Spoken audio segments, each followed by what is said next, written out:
catchphrases have been really a part and parcel of India's political narrative. There's an element of democratizing in that process because it removes the need for a high literacy barrier, right? This is something that's catchy and immediately appeals to audiences that may have very different and very disparate educational backgrounds, but immediately it creates a connect with the party in question. So, whatever the BJP slogans are and whatever the Congresses are as well, are trying to I, appeal to. I, Yes, so what, Richard? I was like this time. You know what's stuck in my head? जब What? तक रहेगा समोसे में आलू तब तक रहेगा बिहार में Lalu. Sorry, that I was just. If you're in a slightly more wealthier constituency, you're probably looking at between 500 rupees to 700 rupees. In some constituencies, they say up to 1,000 rupees a vote. Has it proven to work? So what happens is, Richard, I know that you are giving, you and I are in the election against each other. I know you're giving 200 rupees a vote. So what am I left with? Either I can be like, let's see if it works. Let's see if Ruchir actually gets a bump up, or no chance. I will give 300 rupees if I can afford it, or at the very least I will match him, right? So at least keep that factor out of play.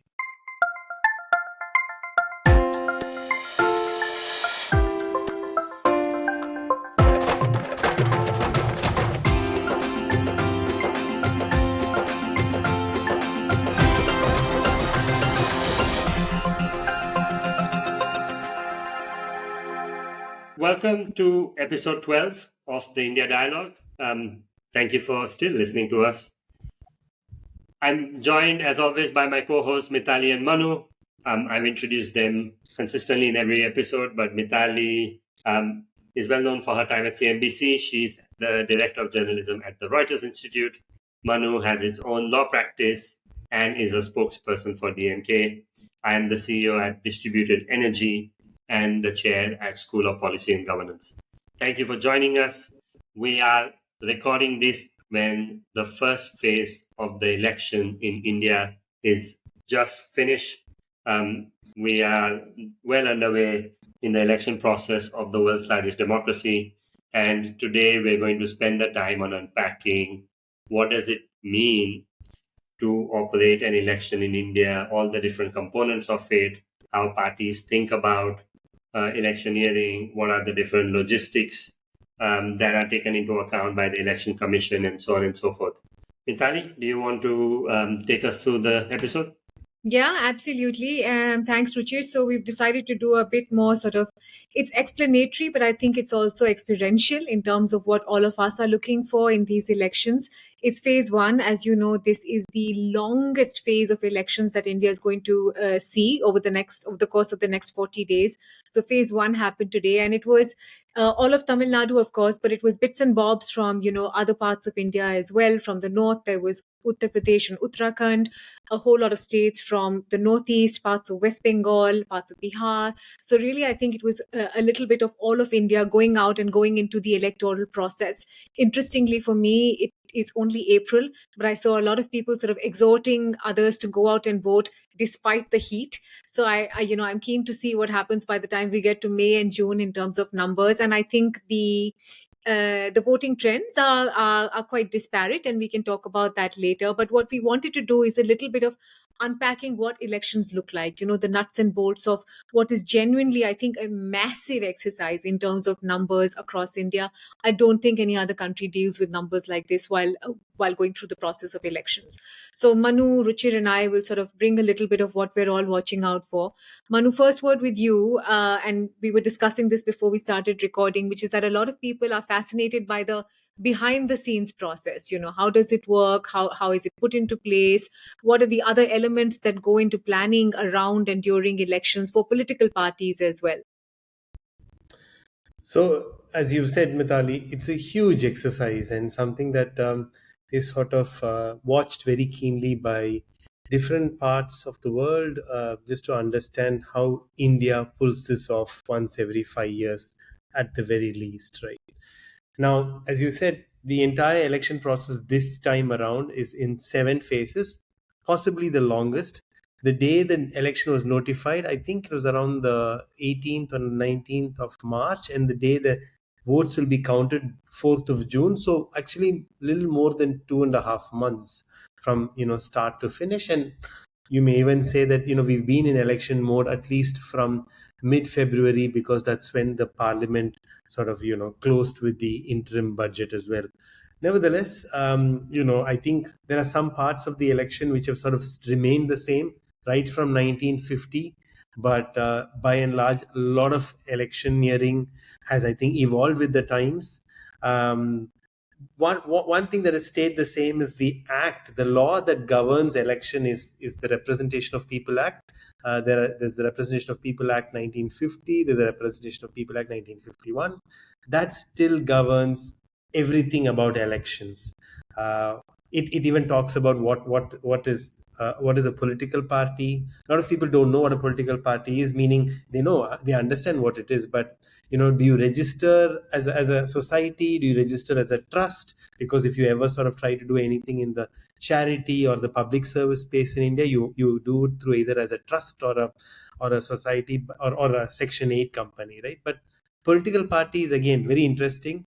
It's just an association of persons who are registered with the Election Commission of India now, and based on how successful you are, there are some metrics that the Election Commission uses, which is factored with regard to the percentage of votes you get in the elections. You can then become a recognized political party. So there are few recognized. The bigger parties, the most successful parties, are recognized political parties. Everybody else can just be a registered political party. Now, what is the advantage of being a recognized political party is you get a reserved symbol, meaning a symbol which is kept only for you and nobody else can claim that symbol from election to election, which is a huge advantage. Many parts of Tamil Nadu, which I traveled over the last 12-15 years, people go by the symbol still. Candidates are secondary to the symbol. Party sort of positioning narratives are all still secondary, if not, I wouldn't go to the extent of saying irrelevant or immaterial, but definitely, they go by the symbol of the party. So again, that's what a political party is. Now, again, going back to what has remained the same in Tamil Nadu, still there is a lot of campaigning done door to door. Okay, so people, volunteers of political parties or well-wishers or friends of the candidate going door to door and giving either sort of a notice or a little sheet of paper saying please vote for so and so, this is the date of election, this is the symbol, this is why you must vote for so and so. Street corner meetings are still very huge. So in every suburb they'll have like a little stage, maybe between 500 to a few thousand people, big meetings that has some speakers of some repute, excellent orators would usually come and give speeches. This usually happen in the evenings, maybe one every 4 days or so in a particular suburb, just to keep that messaging going.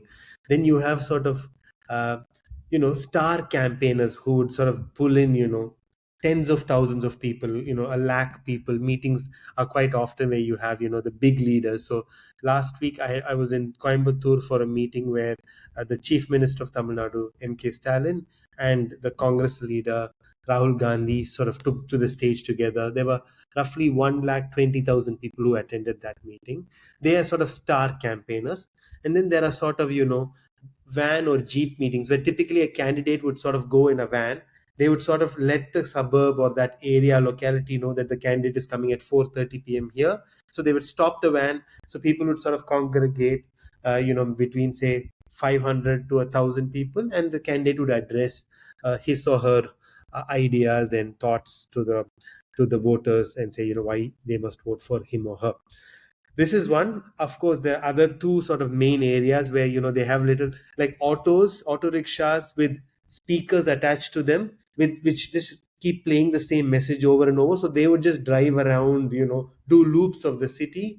Or of course, you have media, right? This is, by media I mean radio, local cable TV. So not the OTTs, the local cable network, which comes through the cabled wires.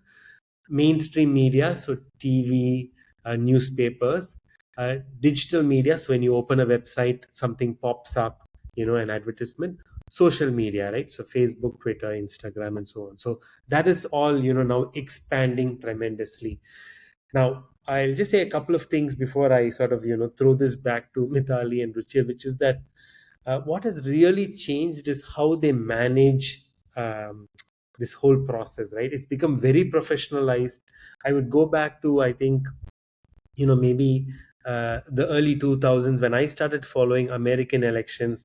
The 2008 Obama election I followed very closely to understand how much that sort of back end team gets in terms of digital media, social media management, narrative setting, speech writing, today doing what they call large scale surveys, dipstick surveys, booth management, so calling party workers to make sure that they are going and sitting in the booth during the day of polling and the day of counting, ensuring that they marshal amongst with every booth committee. It will be in charge of around 300 400 voters in that locality, make sure that they come to the booth to vote on that particular day, calling voters to remind them to go vote, analyzing data, looking at historical voting preferences, choices, putting out manifestos that reflect what the constituencies want, and so on and so forth. So I've seen a lot of, I think I would say, scientific basis,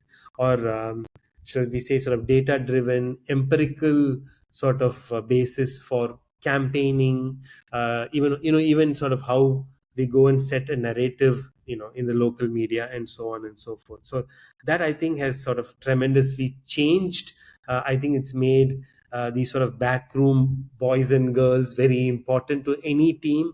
Even the older parliamentary candidates are walking around with small crack teams of people who are able to plug in data and give them sort of ideas, and so on, right?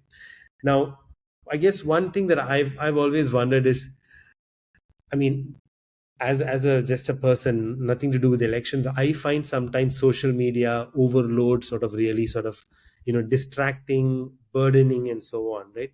So I wonder like how much of like an information overload this has created, and I'd love to sort of, I guess, throw this back to you guys, right? I come from a political perspective, so for me this is part of the deal. Like you do, you put this 6 weeks of campaign is when you thrust information on people, right? But does it actually sort of overcome the 5 year impression that naturally a party or a person has created? Or how much is this last 1 month narrative setting, or this last mile narrative setting, actually offset that to be honest, I have no particular perspective, and I'd love to sort of hear from you guys on that. And one other issue I sort of want to bring to this mix is, though this is a parliament election, I mean, to me, parliament, or a member of parliament's primary responsibility is to enact laws, right?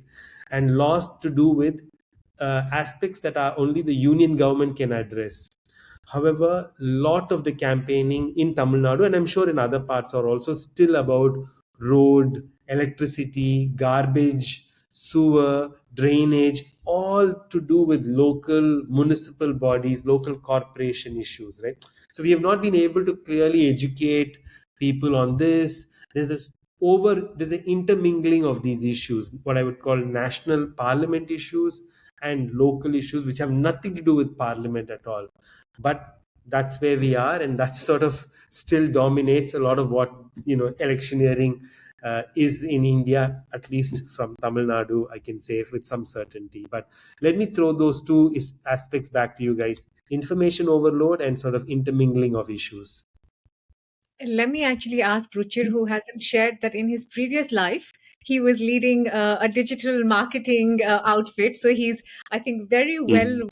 versed with the world of social media, and, how to sort of tactically attack with a particular campaign or a particular idea.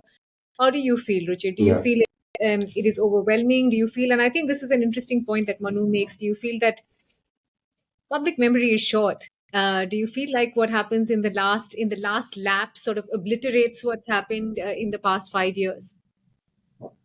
For most people who are addicted to social media, yesterday is removed by today. As in, the attention spans are very short, and I understand why some of these politicians have crack teams, because you need to keep trying different crazy ideas that grab attention and are actually remembered. Because the amount of content we're scrolling through right now is insane. And in this performance platform, everyone is trying to outdo like somebody else. So it's a very difficult thing today to actually garner anyone's attention. For some of us who are closer to it, especially when we think about it on Twitter or platforms where there is a bit more political engagement, it may be a big thing in our mind. But the reality is, for the masses, I suspect there's like almost not a lot of attention given on social media to incoming political channels. One thing, though, that is playing an important role, and I don't have research to back this up, this is just from anecdotal conversations, is WhatsApp forwards.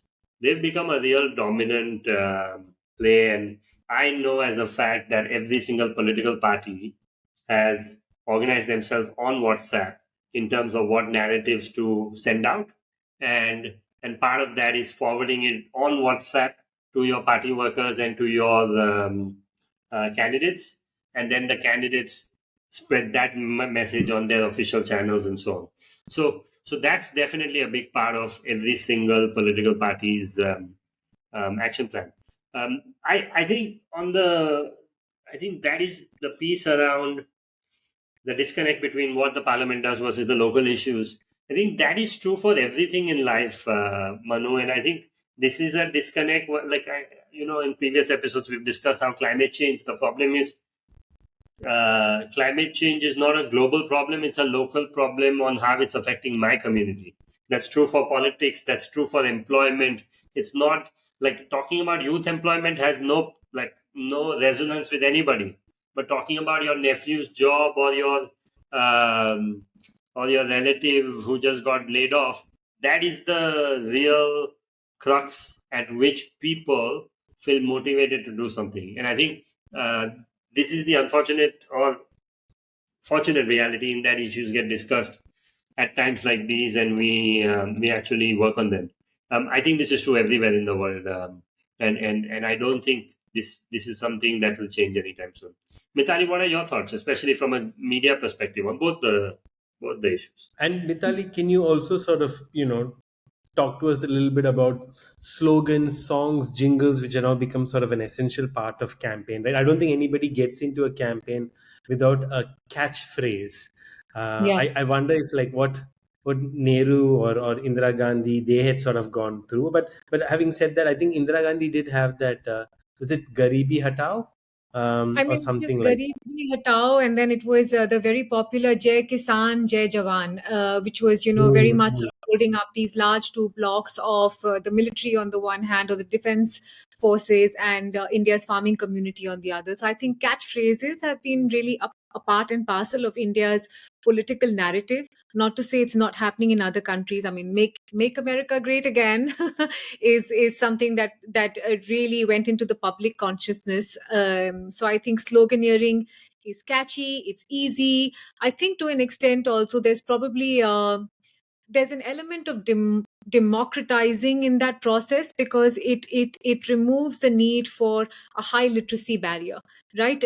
This is something that's catchy and immediately appeals to audiences that may have very different and very disparate educational backgrounds, but immediately it creates a connect with the party in question. So whatever the BJP slogans are, and whatever the Congresses are as well, are trying to appeal to.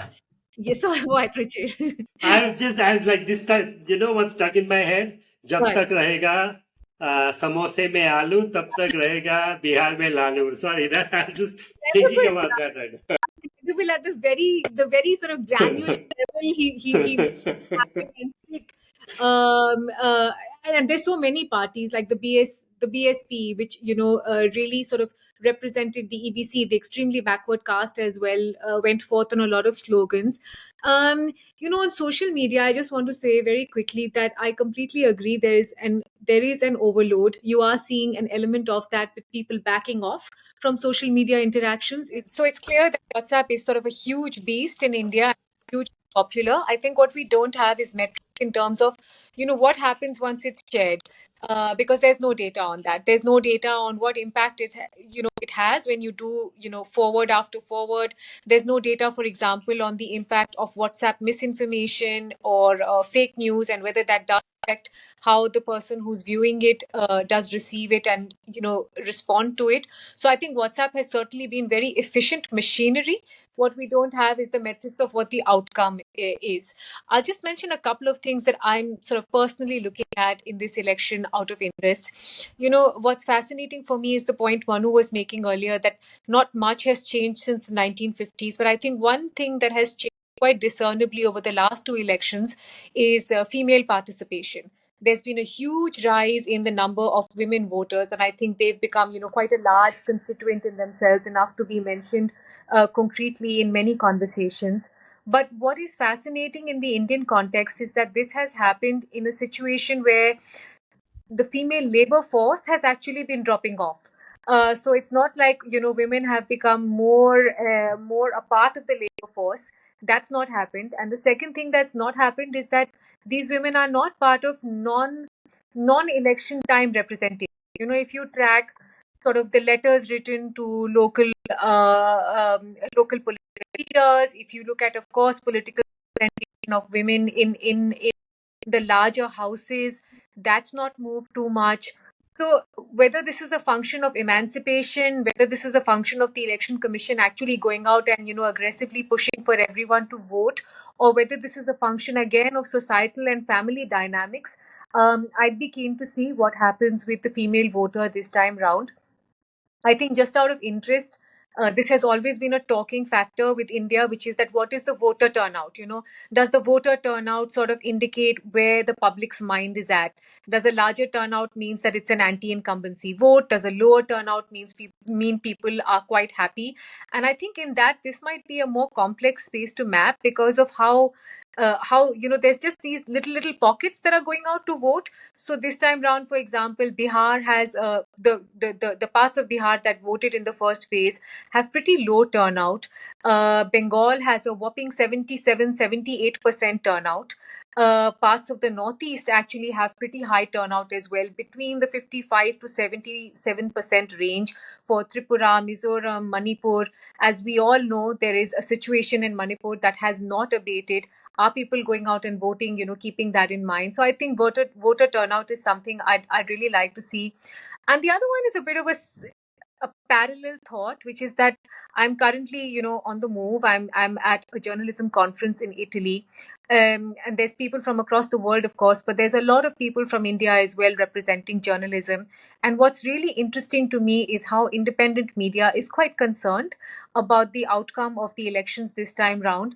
Of course, there are gradations to this, right? So journalists in Gaza are having a really tough time. Journalists in other clearly authoritarian regimes are having a tough time. But there is a palpable sense of fear and nervousness amongst independent media, which is that if the outcome is of a very, very strong electoral verdict for the current party, it could mean that their existence has a question mark to it.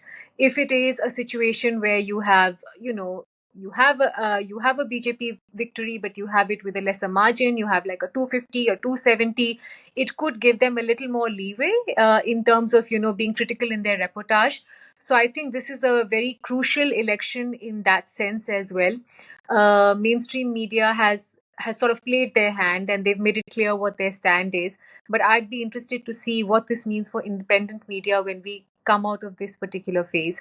So definitely gender, definitely what we're picking up in terms of, voter turnout percentages and whether that's making, a change. And one final point that I will make is that a couple of episodes back, we had Rajat on as a guest, and we talked a lot about, manifestos and what is the importance of a manifesto. I'm quite intrigued personally by the fact that the BJP, despite a large part of the political narrative being quite religiously loaded, whether it is about the Ram Temple or other issues, even in their manifesto, they've made a pointed remark about doing more for jobs and doing more for welfare schemes. So ultimately, these are sort of core topics for the voting public. And I think that anyone who is gauging performance should certainly ask what a government in power for 10 years has done or not done on the parameter of employment, and whether or not they should be judged on the basis of that, going into the next election. Jobs are clearly a problem. Jobs are a big problem, especially in North India, where numbers are large. The young demographic is also very, very large. They're weighing their choices, their voting choices based on that. And I'll pause there, hear more from you guys on what else it is to. Yeah. Let me pick it up there, Richard, if you don't mind. I think a couple of things you said, Mitali, are very interesting. You mentioned the women vote, Yeah. and you said that you prefaced it by saying that, even though women labor force participation hasn't really increased, or there's no like palpable women emancipation, felt in the society, the number of voters is coming up. So I think people who've been watching the space, and this is partly what I think the BJP also is doing very well, is they are trying to, one entire limb of their campaign is they, in Hindi I think the word is labharti, or Yeah. beneficiaries, from what I understand. So they, Yeah. this LPG, the cylinder, gas cylinder subsidy, or I think some I forget which scheme it is for the woman to like open bank accounts and other aspects. So cash transfer. So if you see even this election, one of the main talking points in the Congress manifesto is that 8,500 rupees a month, or 1 lakh rupees a year, that will be given to a poor family, but to a woman in that family, right? So in Tamil Nadu, for the last 8-10 months, the government has been giving 1,000 rupees a month as a cash entitlement to women, in recognition of their sort of unrecognized domestic chores and labor. So again, I think all of this, I'm not attributing it to any one party or one particular sort of scheme, but I think all of this, there is a definite recognition amongst political circles that the women beneficiary voter is very important, and we must try to do something. So I wonder if it is linked to that. The voter turnout that you mentioned, while we always just say, oh, high voter turnout versus low voter turnout, Mm. and as you say, the conventional wisdom is high voter turnout means a lot of people are upset and angry and they're voting against a regime, and the low voter is the other way, right? But I look at it as in a different way.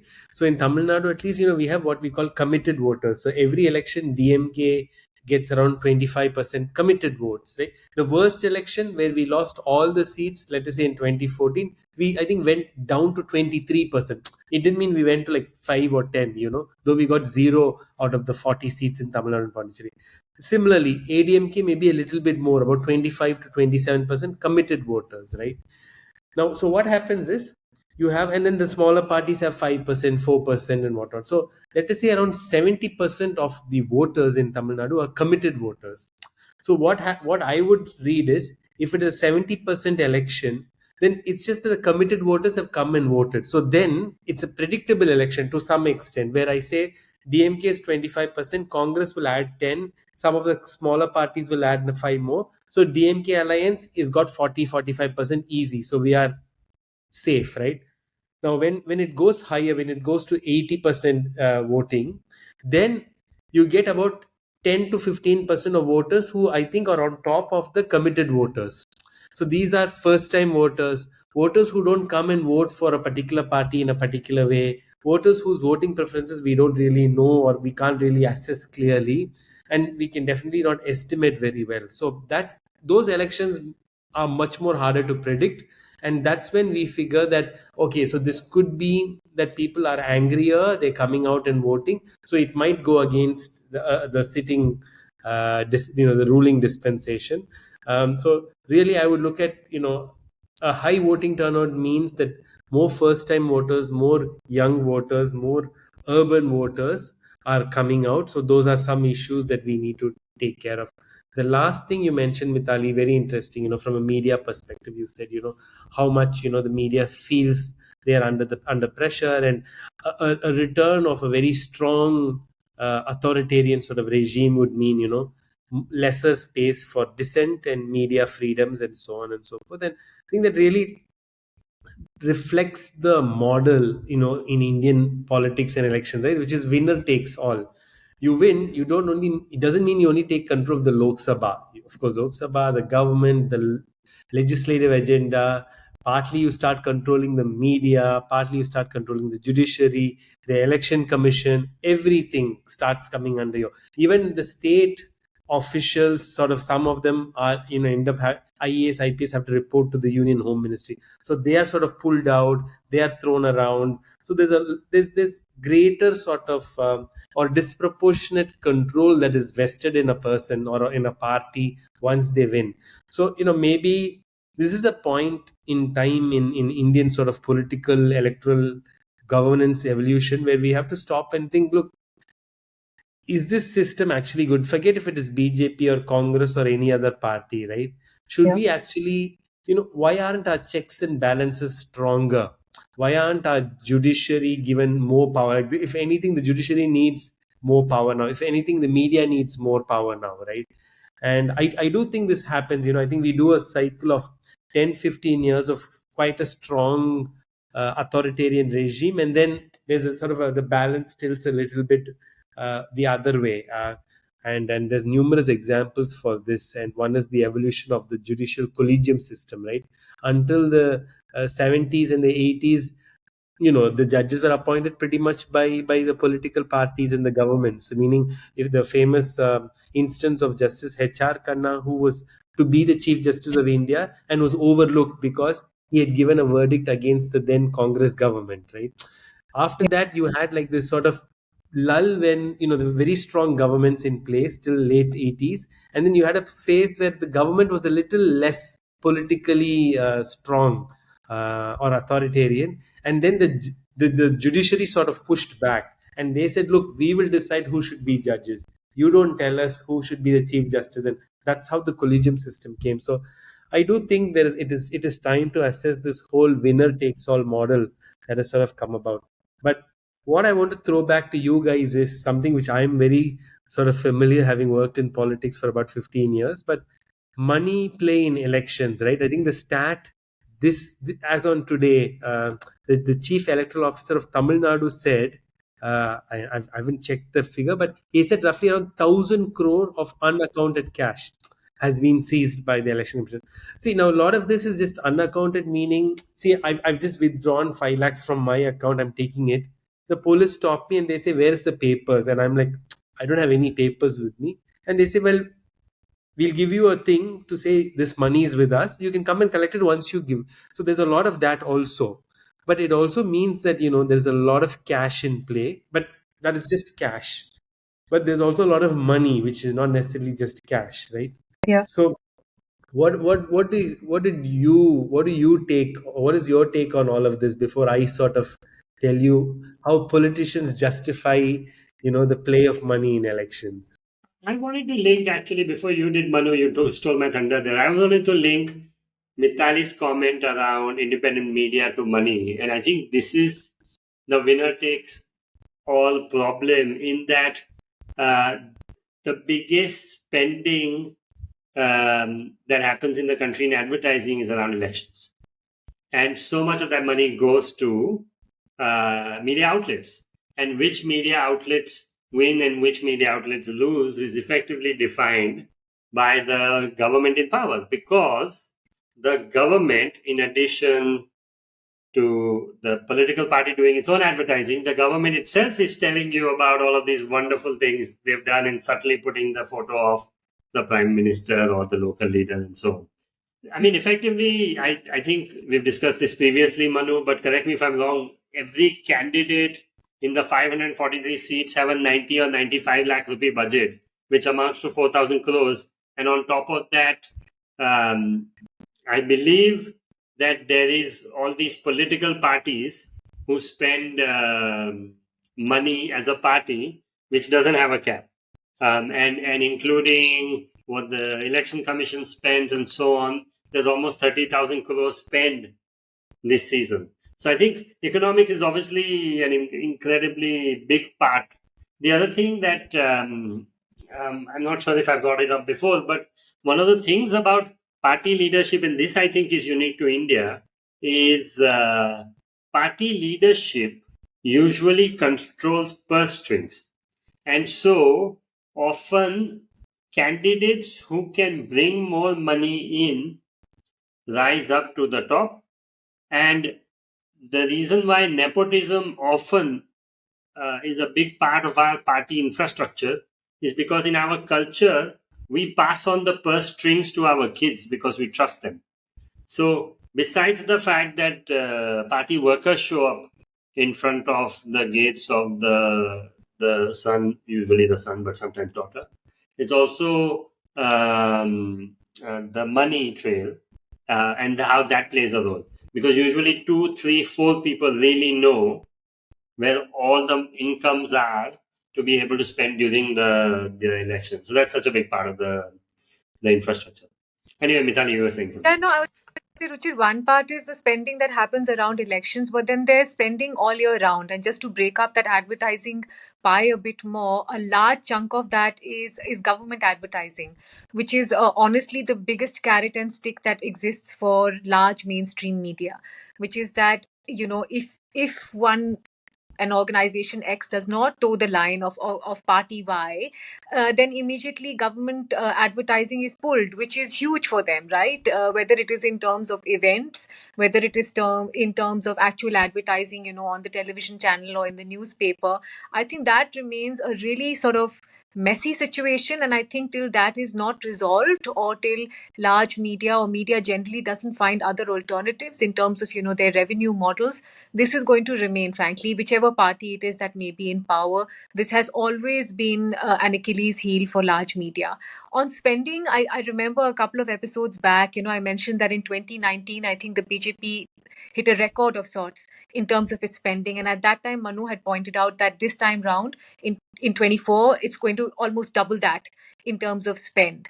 And I think it's a really important point. There's a development economist who I really look up to, Professor Jean Drez, who's done fantastic work, especially in states like Jharkhand around primary education and, of course, other welfare issues.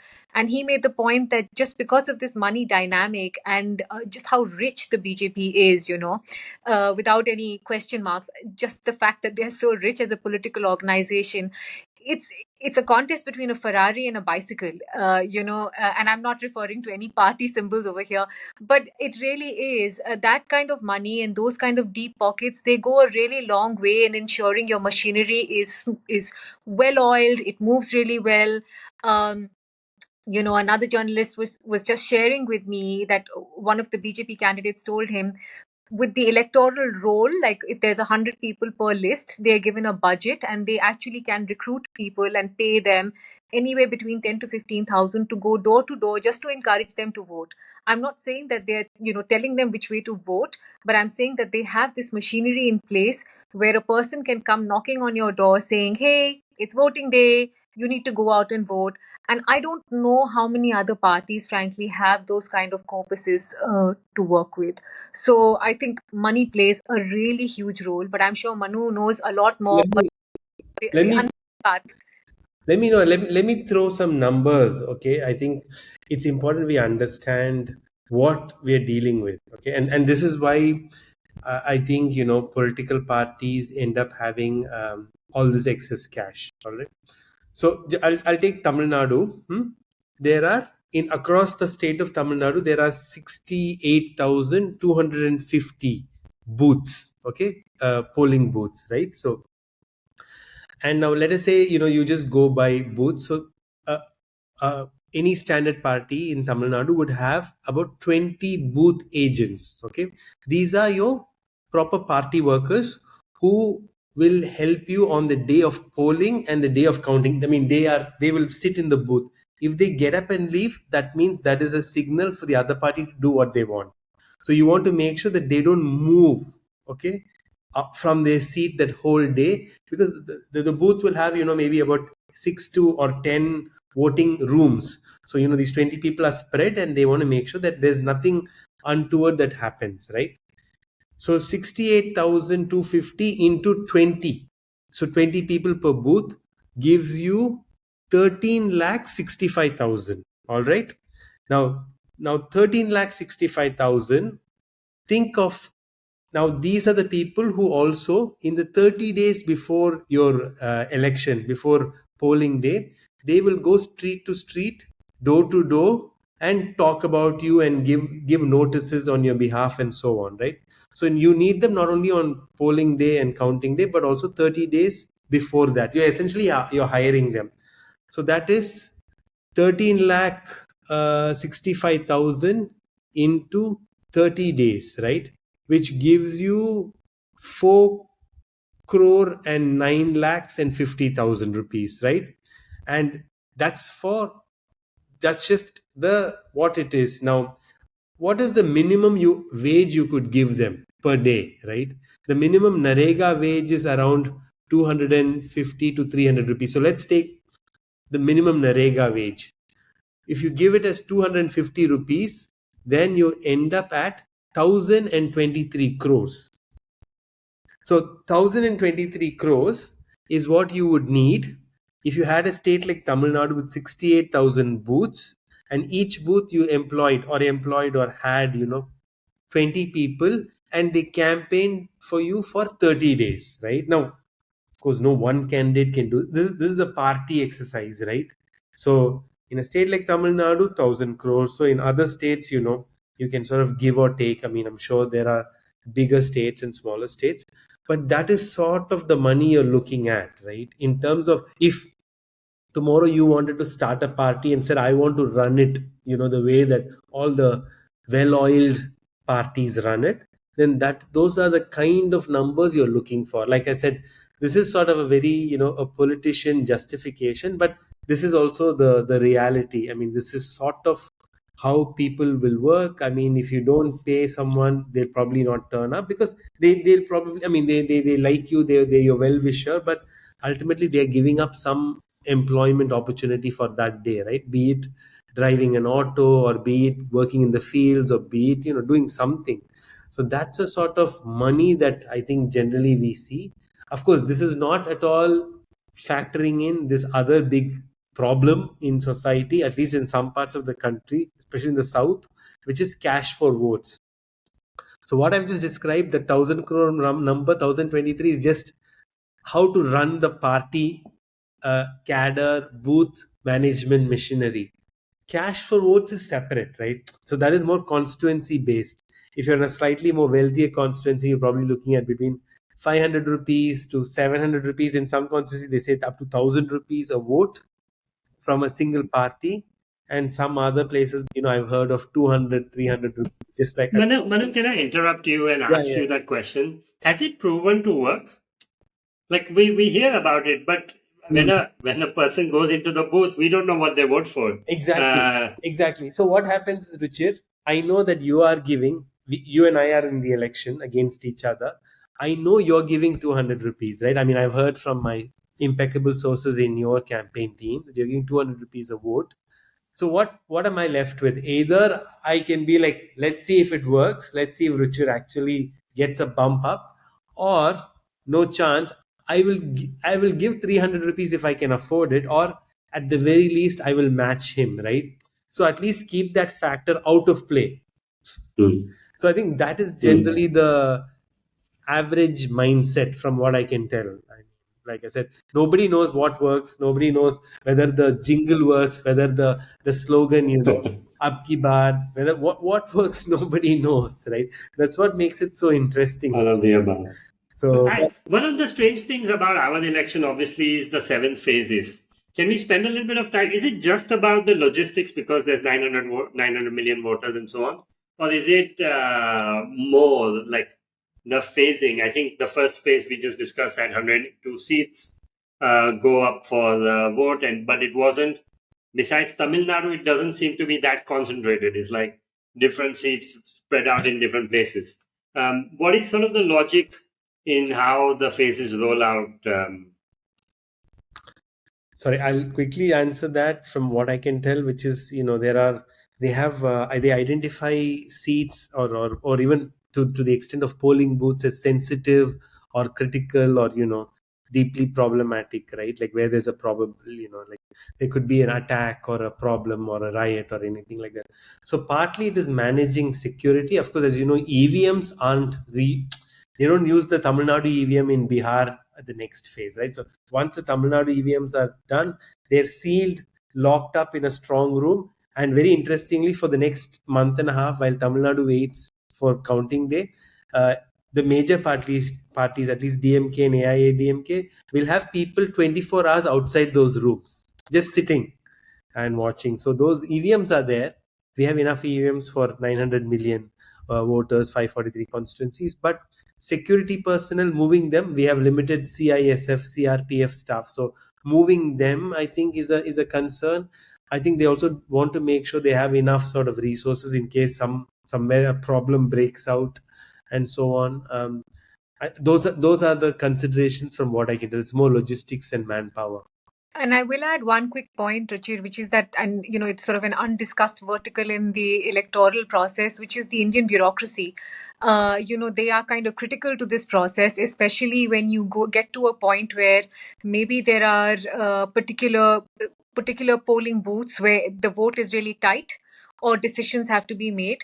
I think we sort of disregard the importance of the bureaucracy, and I think it's no surprise then that a lot of the opposition parties have frankly been quite upset about the way large parts of the bureaucracy have been co-opted. That you have videos of a particular bureaucrat saying you must go out and vote for the BJP. I think it's quite damaging, because they do happen to be the backbone of how things function, and perhaps this is another reason why it's put into phases, because this is tremendous strain on the bureaucratic system, which should be doing many other things, but at this point is dealing with the most important thing, which is elections.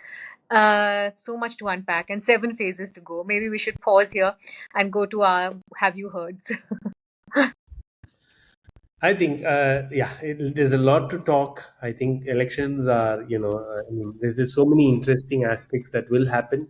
7 phases, 8 weeks or so, so much can change, right? Materially change in terms of what we see, what we do, and what we hear. And you're absolutely right about the bureaucracy point, because ultimately it's, the election commission has no staff of its own other than the 3 election commissioners, really. Everybody else is co-opted for this process. So the returning officers are all essentially the collectors of those districts, right? Who in other days, who the other like 4.5 years essentially work for that state government. I mean, they're on loan from the union for the state, and then suddenly they have to be this very unbiased sort of election machinery. But the constitution provides them with extraordinary powers. Election commission and the election agents are all sort of, election officers are given constitutional powers, so much so they can transfer a director general of police or a chief secretary, the highest ranking secretary in the state, out of that state, or put them on compulsory wait, and so on.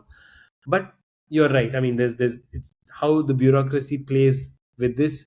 Maybe we should get a bureaucrat next time to explain us, or a retired bureaucrat to tell us a little bit about that, right?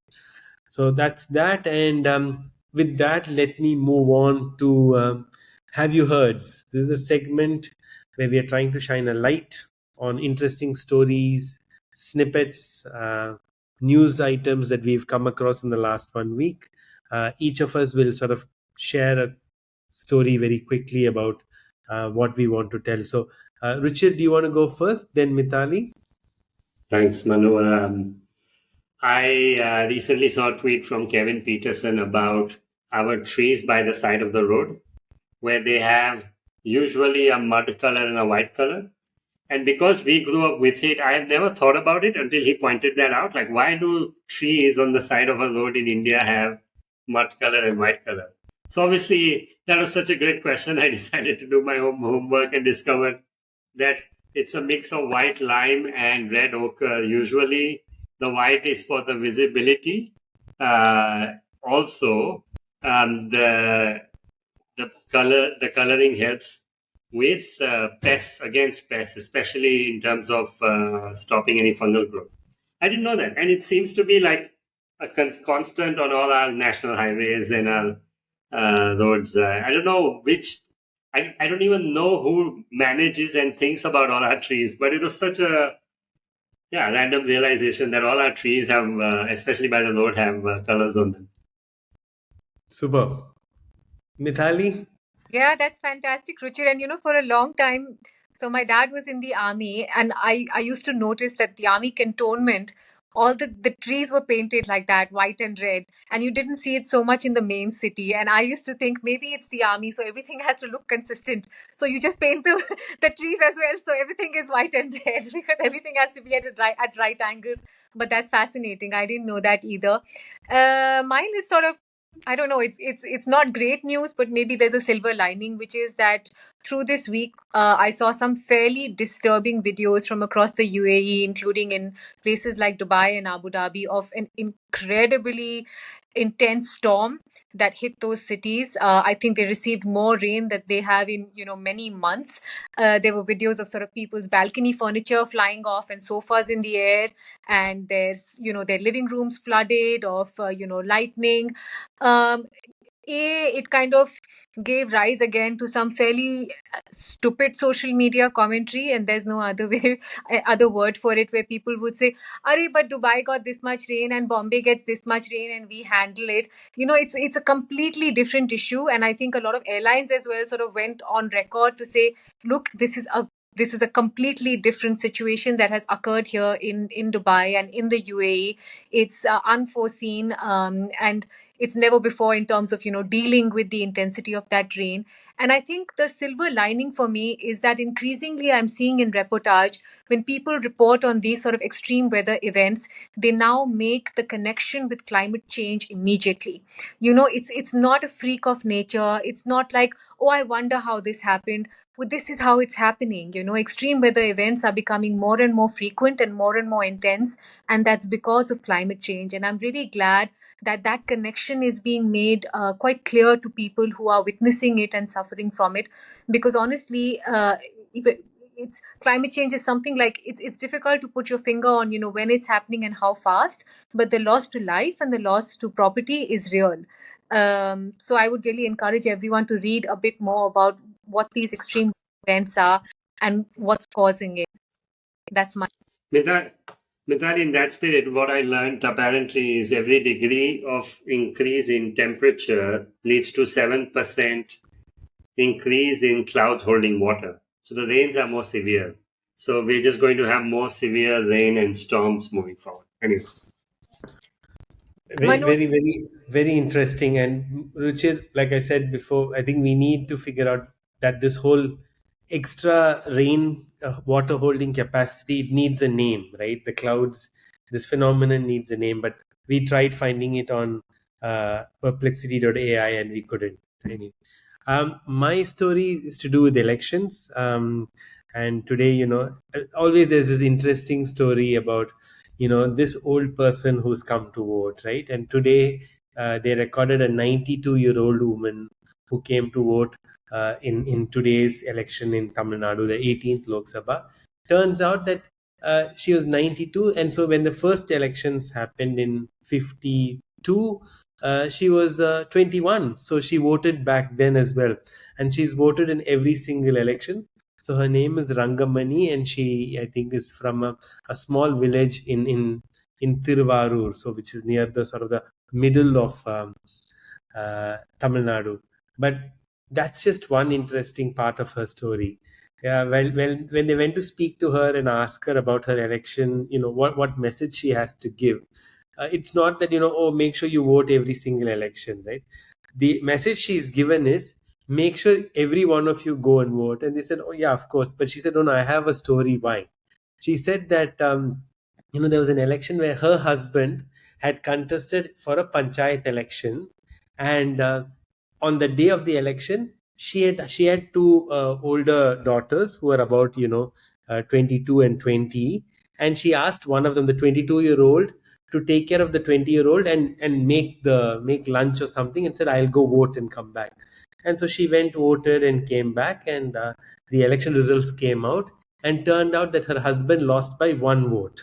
So, Oh. so she now said, if only I had taken my daughters out to vote, and of course assuming the daughters did vote for the father, but nevertheless I think so she really brought home the point that every single vote counts. Don't think otherwise. And today I saw a lot of interesting news stories saying people flew in from overseas to for 26 hours to vote and return from New Zealand, etc., etc.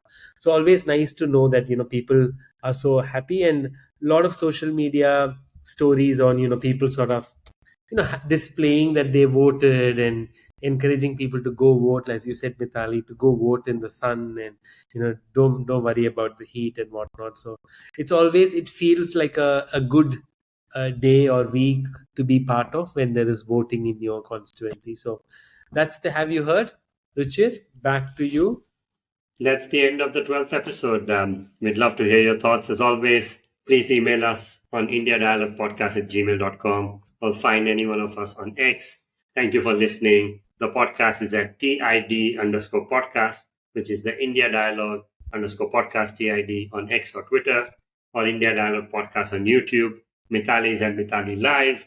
Manu is at Manuraj1983. I am at Ruchir_P. We look forward to seeing you all again in a week. Thanks very much. Bye.